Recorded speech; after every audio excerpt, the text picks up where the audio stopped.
Assalamualaikum dan salam sejahtera. Saya Nazri Kaha, ini Agenda Awani. Susulan dari Belanjawan 2023 yang dibentangkan oleh Perdana Menteri yang sekarang didebatkan di Dewan Parlimen, pastinya kelompok usahawan dan juga entrepreneur lah yang menunggu-nunggu apakah buah tangan untuk mereka, dan pastinya banyak begitu berita gembira sudah pun dikongsikan oleh Perdana Menteri ke-10 yang menjurus kepada untuk membantu memudahkan pinjaman dan juga jaminan pembiayaan kepada para usahawan kita, terutamanya dalam kategori PMKS. Lebih daripada 40 bilion sudah pun diperuntukkan jika diluluskan dalam perdebatan bajet 2023 ini, dan banyak lagi lah, bukan hanya tertumpu kepada Kementerian Usahawan semata-mata, tetapi kementerian lain juga ada yang ada sangkut paut dengan pembangunan usahawan, juga ada peruntukan-peruntukan tertentu untuk para usahawan kita. Tetapi malam ini kita lebih spesifik kepada apa yang sudah pun diperuntukkan kepada Kementerian Pembangunan Usahawan dan juga Koperasi ataupun KUSKOP. Jadi saya bawa untuk malam ini secara eksklusifnya Yang Berhormat Dr. Ewan Benedict, Menteri Pembangunan Usahawan dan juga Koperasi ataupun KUSKOP. Apa khabar YB? Kabar baik. Terima kasih kerana sudi walaupun sibuk di Parlimen untuk datang ke studio Asra Awani.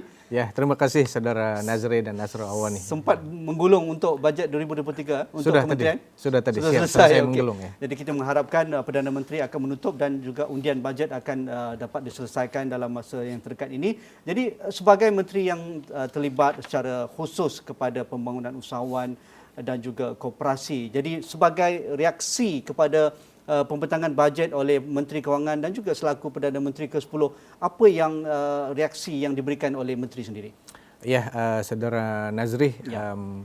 Reaksi awal saya selepas mendengar pembentangan Belanjawan 2023 yang telah dibentangkan oleh Yang Berhormat Perdana Menteri selaku Menteri Kewangan, ya. Saya menyifatkan Belanjawan ini belanjawan yang mesra.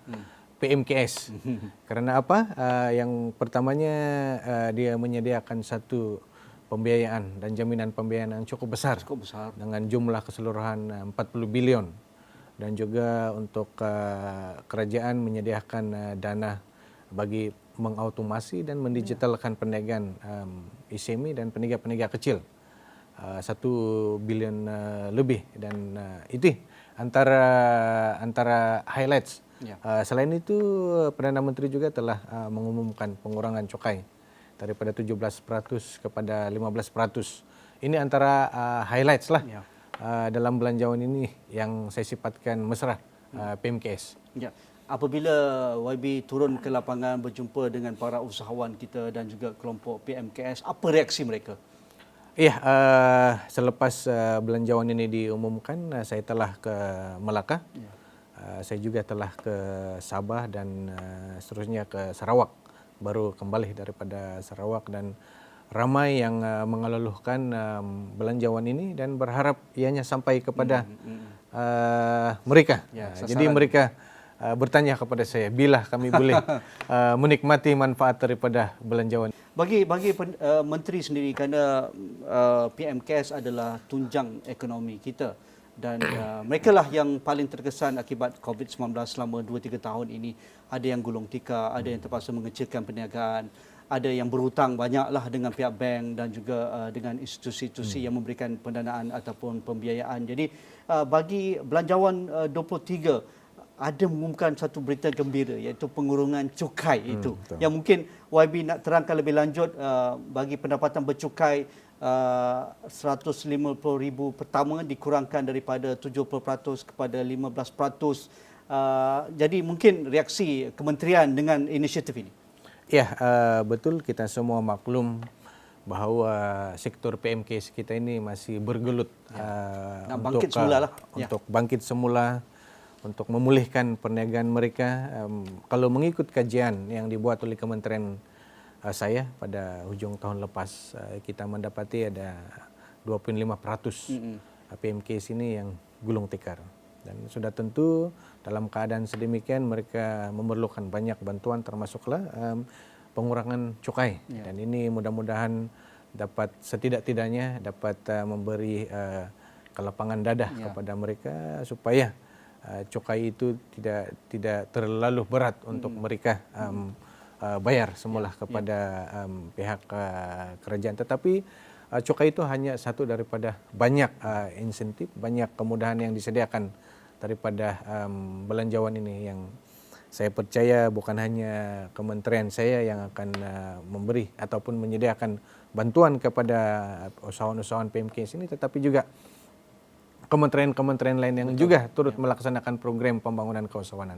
Ya, kalau kita perincikan beberapa butiran berkaitan dengan inisiatif belanjawan yang terus kepada KUSKOP, iaitu agensi-agensi di bawah KUSKOP, iaitu seperti Tekun, SME Corps, kita juga ada UDA dan InScan misalnya. Mungkin YB nak kongsikan berita-berita gembira ini. Ya, pertama sekali saya ucap terima kasih kepada Yang Berhormat Perdana Menteri kerana telah menyediakan ataupun memperuntukkan 732 juta Bayangkan. peruntukan kepada kementerian pada tahun ini, dan ini melibatkan penambahan 182 juta berbanding dengan peruntukan kementerian pada tahun yang lepas. Jadi satu jumlah yang besar. Ya. Dan di antara highlights daripada 732 juta ini, antara highlights program yang kita akan laksanakan antara lainnya adalah 330 juta yang disalurkan melalui Tekun Nasional. Tekun ya. Ya, dan 10 juta diperuntukkan khas untuk belia daripada keluarga susah agar mereka dapat memulahkan perniagaan. Yang kedua, daripada jumlah keseluruhan tadi itu, SME Corp diperuntukkan 88 juta untuk melaksanakan pelbagai program usahawan, program baru dan program sedia ada. Yang ketiga, di bawah UDA Holdings. Ya. Diperuntukkan sejumlah 30 juta ringgit untuk melaksanakan program Malaysia Entrepreneur Hub untuk menyediakan premis-premis perniagaan kepada usahawan PMKS. Yang keempat, Institut Keusahawanan Negara InScan diperuntukkan 10 juta ringgit untuk program latihan dan bimbingan keusahawanan. Dan yang kelima adalah program pembangunan perniagaan melalui koperasi di bawah Suruhanjaya Koperasi Malaysia. Satu lagi agensi di bawah kementerian lah. Ini melibatkan peruntukan sebanyak 5 juta ringgit. Ini antara highlights-nya. Sementara itu yang program sedia ada kita akan teruskan ya. Okey. Kita juga sudah maklum di kalangan para PMKS kita, mereka mahukan transformasi perniagaan mereka, model perniagaan mereka dari cara tradisional, cara konservatif kepada digitalisasi dan juga era automasi ini. Saya baru saja berinteraksi dengan para usahawan kita dari Sabah, dari pekebun-pekebun di Kundasang misalnya. Mereka mahu mendigitalkan perniagaan mereka, jual beli mereka dan juga sistem orang kata pun kewangan mereka dan sebagainya. Selama ini mungkin mereka tahu ada dana-dana dari kementerian, dari Kementerian Inovasi dan sebagainya. Tetapi bagi KUSKOP sendiri, bagi PMKS yang ingin menukar cara mereka berniaga kepada digitalisasi. Jadi di mana inisiatif tujahan KUSKOP untuk memastikan PMKS kita mengerebut peluang dan dengan dana yang amat besar disediakan dalam bajet kali ini? Ya, Saudara Nazri, secara spesifik bagi Kementerian KUSKOP ini yang kita adakan pada masa ini, yang sudah kita bangunkan adalah platform MyMall. Satu platform untuk usahawan-usahawan ini menjual produk mereka secara digital melalui secara online melalui platform ini, dan setakat ini kita sudah ada 6.039 usahawan yang telah berdaftar dengan platform ini menjual produk mereka. Dan kita akan bangunkan platform ini untuk memuat, untuk juga mencakupi maklumat-maklumat pembiayaan tentang keusahawanan dan juga latihan keusahawanan secara online. Ini yang pertama melalui pembangunan platform MyMall yang dibangunkan oleh kementerian. Yang keduanya, kita akan mendapatkan ataupun InScan, Institut Keusahawanan Negara, agensi kita akan terus menganjurkan latihan-latihan, bimbingan-bimbingan kepada usahawan PMKS bagaimana mereka boleh menjual produk mereka secara online. Kalau dulunya ada usahawan amanah ikhtiar Malaysia misalnya, berjualan di gerai-gerai malam, di rumah, di tamu. Apabila dilatih oleh Inscan dan saya mendapati program bimbingan itu begitu berjaya. Ada yang berjaya meningkatkan jualan mereka 20%, ada yang lebih 50% pun ada. Bayangkan. Jadi ini adalah antara lain program bimbingan Inscan untuk membantu usahawan-usahawan PMKS kita ini menjual secara online. Pun begitu, di bawah belanjawan ini dinyatakan dana yang begitu besar, grant padanan untuk mengautomasi dan mendigitalkan perniagaan. Tapi saya percaya sebahagian besar dana tersebut disalurkan kepada agensi-agensi lain, Bank Simpanan Nasional dan sebagainya. Dan usahawan-usahawan boleh memohon. Dan dalam masa yang sama saya mengeluhkan usahawan ini datang berjumpa dengan kita di kementerian dan kita akan facilitate apa keperluan mereka. Jika mereka memerlukan grant padanan, kita akan bantu salurkan, mereka. Kita akan bantu dapatkan daripada agensi yang terlibat, bantu usahawan. Datang ke Kuskop, tak ada masalah. Datang berjumpa di kementerian ataupun di agensi-agensi di bawah kementerian ataupun beli email saya. Dan supaya email kepada saya supaya saya boleh ambil tindakan untuk maklumkan ketua agensi, ambil tindakan. Ini keperluan usahawan kita. Wabi Datuk, kalau kita lihat di Sabah lah, di Sarawak, misalnya negeri ini masih ada jarak ataupun jurang digital yang amat lebar berbanding di negeri-negeri semenanjung. Misalnya di Penampang, misalnya kalau di Kota Marudu, kalau saya pergi ke Kudat tu, saya rasa atau petang lagi ke Sempurna itu memang kita pun terasalah mereka perlu catch up dengan infrastruktur. Jadi bagi kawasan-kawasan begini, bagaimana mereka nak masuk My Mall kalau capaian internet pun masih 2G pun, 3G pun susah, 4G lagi susah. Jadi bagaimana mereka perlu diberikan tumpuan, misalnya mungkin Kementerian YB akan bekerjasama dengan Kementerian Komunikasi dan Digital misalnya, kerana ini antara keluhan mereka di kawasan pendalaman. Mereka ada produk, mereka ada barang, mereka nak jadi usahawan yang berjaya, tetapi infrastruktur ini masih ke belakang lagi. Jadi apa komen YB Datuk? Saya setuju dengan realiti yang telah disampaikan oleh saudara Nazri tadi. Memang itulah realitinya, saya percaya bukan hanya di Sabah, di Sarawak dan masih sebahagian di Semenanjung juga berlaku sedemikian realitinya. Apa yang saya telah buat setakat ini, saya telah berkunjung ke pejabat Suruhanjaya Komunikasi di Sabah untuk mendapatkan situasi sebenar di pihak mereka. Keduanya di peringkat kementerian kita telah menubuhkan Majlis Pembangunan Usahawan, Koperasi, Penjajah Penegak Kecil di setiap daerah yang akan dipengurusikan oleh pegawai-pegawai daerah. Dan kita telah melaksanakan projek rintis ini di Sabah dulu. Di Sarawak kita menggunakan Majlis Pembangunan Usahawan Bahagian yang dipengurusikan oleh timbalan-timbalan residen di Sarawak. Dan di Semenanjung akan ini pertama kali ya? Kita gabungkan beberapa jawatan kuasa sedia ada. Semenanjung juga akan dipengurusikan oleh pegawai-pegawai daerah. Jadi dalam konteks Sabah tadi kita perlukan data daripada majlis ini nanti. Contohnya kita ada tamu di beberapa pekan di luar bandar. Di Ranau misalnya. Tapi kalau ada masalah capaian internet, maka majlis ini perlu maklumkan kita supaya kementerian ataupun saya boleh berhubung berbincang dengan Menteri Komunikasi supaya ini dapat diambil tindakan. Jadi itulah inisiatif yang kita ada. Pada minggu hadapan saya akan menyerahkan perlantikan kepada pegawai-pegawai daerah ini sebagai pengurusi Majlis Pembangunan Usahawan, Koperasi, Penjajah dan Penegak Kecil di daerah-daerah di Sabah lah. Dan seterusnya kita akan berikan grant pentadbiran kepada mereka supaya kita berikan maklumat yang berkaitan. Dan yang ketiga, inisiatif kita 18 bulan Mac ini saya akan melancarkan skim usahawan tamu Sabah. Satu program di bawah Tokun Nasional khas untuk peniaga-peniaga, penjajah-penjajah di tamu-tamu di Sabah. Skim pembiayaan.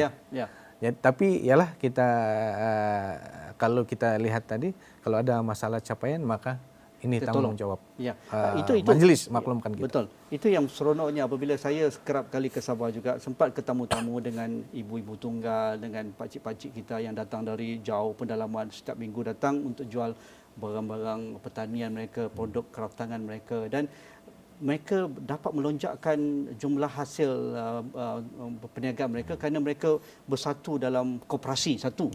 Berkumpul dalam 10 orang ataupun dalam satu koperasi besar, mereka dapat menjana pendapatan yang lebih. Keduanya menggunakan cara online.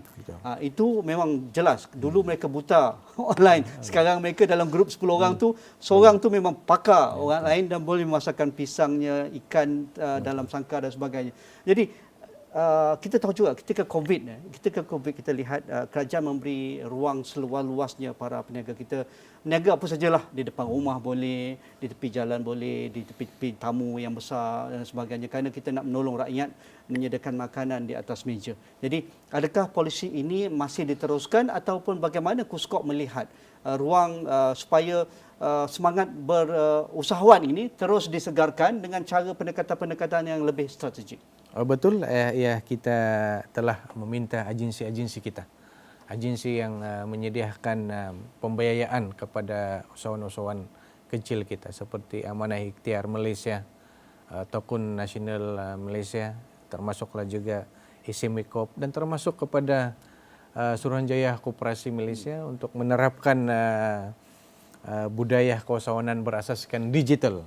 Ini memang dasar dan program yang kita akan terus bangunkan dan berikan kepada usahawan-usahawan PMKS supaya cara baru ini dapat disegarkan. Kita maklum pandemik COVID, PKP telah mengubah cara kita berniaga, mengubah cara kita berurus tadbir. Sebab itu agensi-agensi juga berusaha untuk mengubah cara berniaga usahawan-usahawan kita ini daripada cara tradisi. Boleh mengakalkan cara tradisi, tapi dalam masa yang sama gunalah kemudahan digital yang sedia ada. Dan saya pikir usahawan kita pada hari ini semakin kreatif. Ada yang menggunakan media sosial, TikTok misalnya, untuk mempromosi produk mereka. Kenapa tidak? Ini berarti usahawan kita dengan sendirinya juga dan dengan sedikit galakan dan bimbingan mereka begitu kreatif untuk membangunkan ataupun menjual produk mereka, dan ini kita amat galakan dan kita bantu.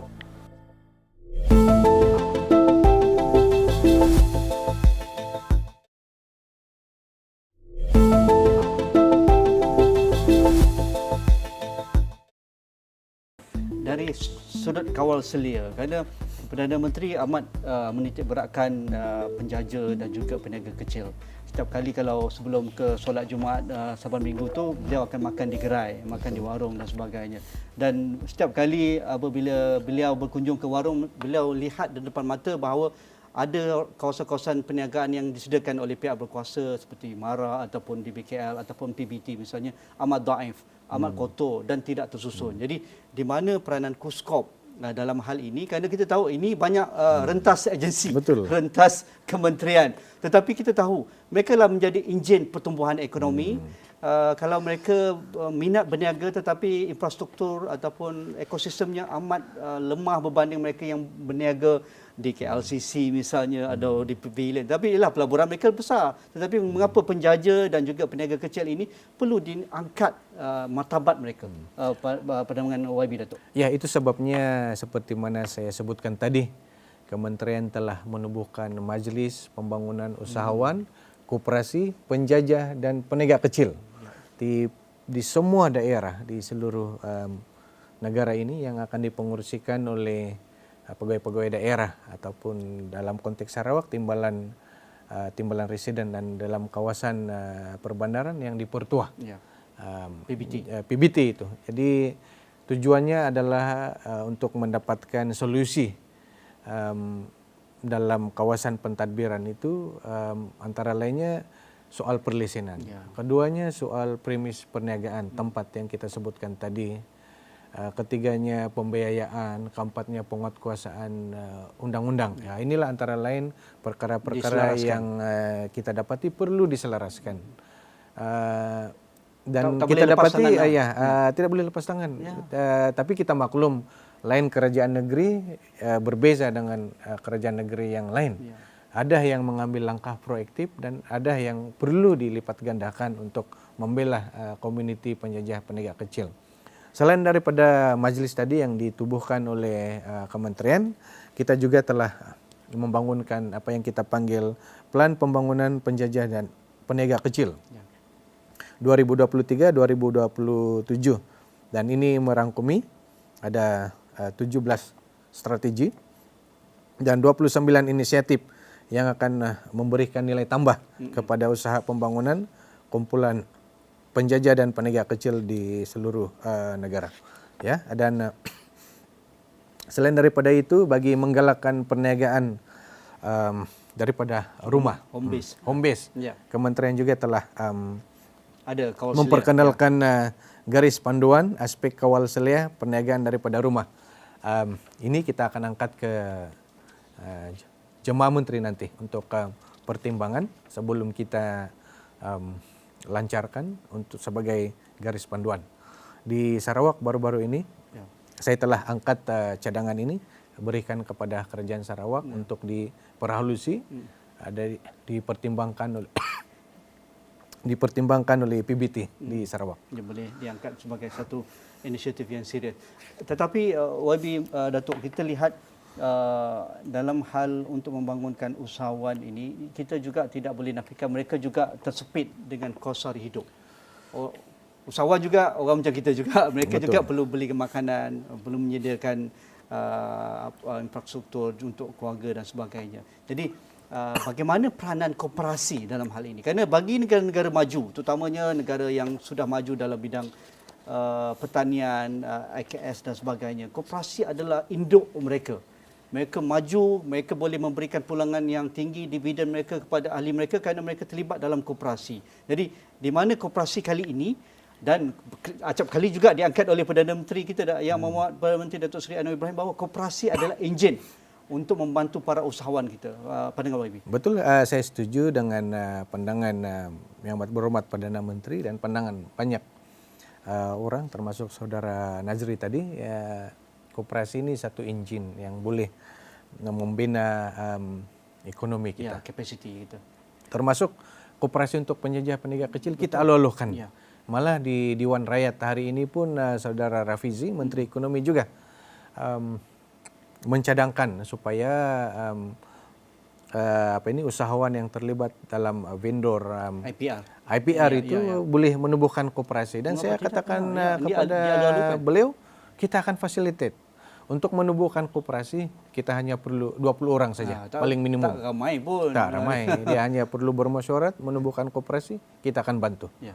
Dan di bawah Suruhanjaya Koperasi, kita ada tabung modal pusingan dan kita ada grant pembangunan yang boleh kita berikan kepada koperasi-koperasi ini. Untuk mulakan kerja. Untuk mulahkan dan juga untuk teruskan aktiviti perniagaan mereka. Jadi kita alolohkanlah penjajah penegak kecil ini, tubuhkan koperasi supaya mudah untuk kita membantu mereka, dan dalam masa yang sama sebagai satu koperasi mereka boleh berbincang dengan PBT dengan lebih baik sebagai satu koperasi. Hal perlisenan, premis perniagaan dan sebagainya. Ya. Kalau kita nak dapatkan sambutan daripada rakyat dan juga masyarakat, YB Datuk, kita perlu mempromosikan ni hal berkaitan dengan koperasi. Jadi apa inisiatif yang untuk memastikan koperasi kita ini bukan segan mati tak mahu, tetapi ia boleh jadi suatu benda yang dibanggakan dalam pelbagai bidang keusahawanan dan juga aktiviti ekonomi. Apa inisiatif koperasi misalnya? Ya, inisiatif sedia ada di bawah Suruhanjaya Koperasi kita menyediakan grant pembangunan sehingga RM300,000 kepada koperasi-koperasi ini untuk memulahkan aktiviti perniagaan koperasi. Dalam masa yang sama, bagi koperasi sedia ada, mereka boleh memohon tabung modal pusingan sehingga maksimum 30 juta kalau ada keperluan. Ramai pun tak tahu ni. Dengan kadar faedah 1% saja. Begitu minimal. Sangat minima sekali berbanding dengan bank-bank komersial. Ini antara lain insentif. Dan kedua, bagi koperasi yang terlibat dalam sektor agro makanan. penternakan ayam dan penanaman Cili. jagung, Macam-macam lah. cili. Kita ada sediakan 100 juta ringgit tahun ini untuk Agromakanan. agromakanan yang dilaksanakan oleh koperasi. Dalam masa yang sama kita akan melaksanakan apa yang kita panggil bazar madani koperasi dan usahawan, dan kita akan salurkan subsidi kepada koperasi ini agar mereka dapat menjual harga runcit, harga barang tertentu lebih murah daripada Sedikit. harga pasaran. Jadi ini galakan kita supaya lebih ramai rakyat terlibat dalam sektor koperasi lah. Ya, akhir sekali 30 saat YB Datuk. Untuk wanita ni janganlah tinggal orang wanita. Nanti orang marahlah. Saya tak ada bincang pasal wanita dari inisiatif KUSKOP ni. Mungkin YB nak kongsikan. Ya, sebenarnya untuk makluman Saudara Nazri, wanita adalah klien kita yang paling besar di kementerian ini. Bayangkan. Amanah ikhtiar Malaysia, majoritinya wanita. 99.2% adalah usahawan wanita. Tokun Nasional 55% usahawan wanita. ISIMIKOP 30% usahawan wanita. InScan 70% peserta bimbingan 70%. usahawan wanita. Pernas di bawah program SWIT 40% usahawan wanita. Bank Rakyat berasaskan kepada program tahun lepas 45% usahawan wanita. Jadi nampak sangat usahawan wanita ini begitu luar biasa, dan kita akan teruskan pembelaan skim-skim yang memang kita khususkan khas untuk wanita, tapi dalam masa yang sama mereka layak untuk memohon skim-skim lain yang tidak dikhususkan untuk wanita saja. Okey. Terima kasih YB Dato' Ewan Benedict, Menteri Pembangunan Usahawan dan juga Koperasi. Banyak sekali informasi, mungkin ada yang tak sempat dikongsikan pada sesi malam ini. Anda boleh ke agensi-agensi yang terlibat. Begitu banyak agensi di bawah KUSKOP. Apa yang dikatakan tadi, ada Bank Rakyat, ada SMB Corp, ada Tekun Nasional, ada Amanah Ikhtiar, dan seumpamanya Anda pergilah macam-macam inisiatif dan juga geran padanan pembiayaan yang disediakan. InsyaAllah jika bajet ini diluluskan, itulah yang sudah pun dijanjikan oleh pihak kerajaan. Terima kasih YB atas masa yang diberikan sekali lagi. Kalau boleh ada masa kita turun ke Penampang. Boleh. Saya jemput. Terima kasih Saudara Nazri dan Nasrawani jika sudah ada jemput. rezeki kita datang Dan ke saya Penampang. jemput turun ke Penampang. Ya, itu yang penting. Itu saja bersama saya Nazri Kahar dalam agenda Awani pada malam ini. Sekian, Assalamualaikum, kita jumpa.